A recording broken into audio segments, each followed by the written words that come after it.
So, a bit further into the game, just a tad, and we've run into a bandit. Happily, because then I can demonstrate this event for you. This is the only event in which this presentation here, this graphical representation, is somewhat useful. Um, there are 9 levels of robbers, 9 sort of levels of strength of robber in the game, and they each have their own graphic. So you can eventually learn to recognize which are more dangerous and which are pushovers, comparatively speaking, and make an informed choice here, actually.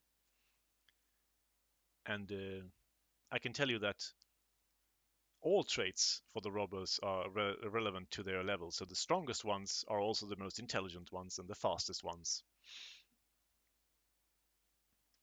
And that's very relevant. So once you've gauged your opponent, you make your choice. And you have 1, give them gold, which is what they want. And in case you don't have gold, that means giving them your food. You will lose either your cash or a little bit of both, or your food if you don't have cash.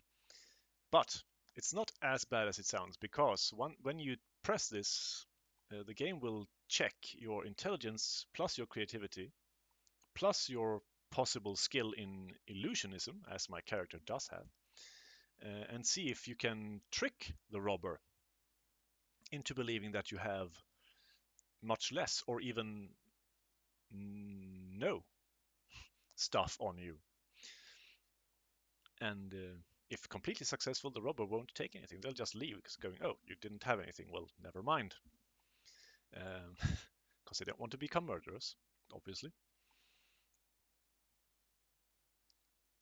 But it's not guaranteed to work. But you basically have nothing to lose in trying.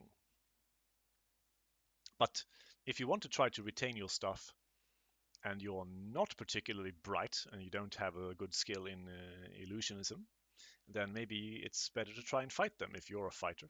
My character is not, so that's not a good choice. But picking that will take you to a kind of mini game, sort of one-on-one turn-based combat game, which I won't show this time, but I'll probably show it later in the game.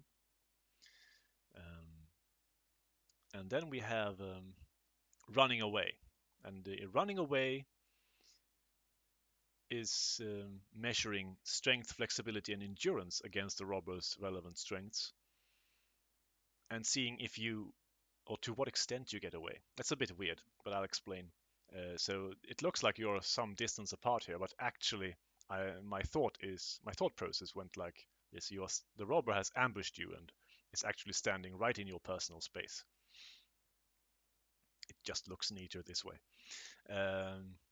But if you try to get away, the robber can probably reach out and grab you, and getting away from the robber will include struggling and sort of ripping free of their grip and such. And therefore, there is a great risk of coming to harm, and also the robbers taking stuff from you, or you dropping things in your flight. So you will most likely lose some things, both some health and some rations and some cash, if you try to run away. And it's a sort of gradient scale. There is a sort of fail, or succeed and fail. If you succeed, you will lose only a little. And there is a chance that you won't lose anything at all if you're really good at this.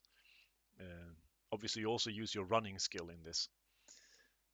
But if you fail, you will lose a lot. It's just, it's also a bit gradient how much you lose. So it's still meaningful, even if you lose, to have a good skill in running and have good stats here.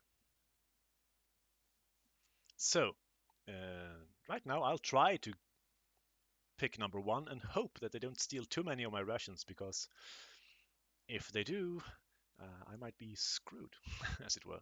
Let's see. There we go. My excellent skill in illusionism has probably saved me. I only lost a very few rations, and that's excellent. Now, I might try to find another fight here to show you the actual fight mechanic in the next video.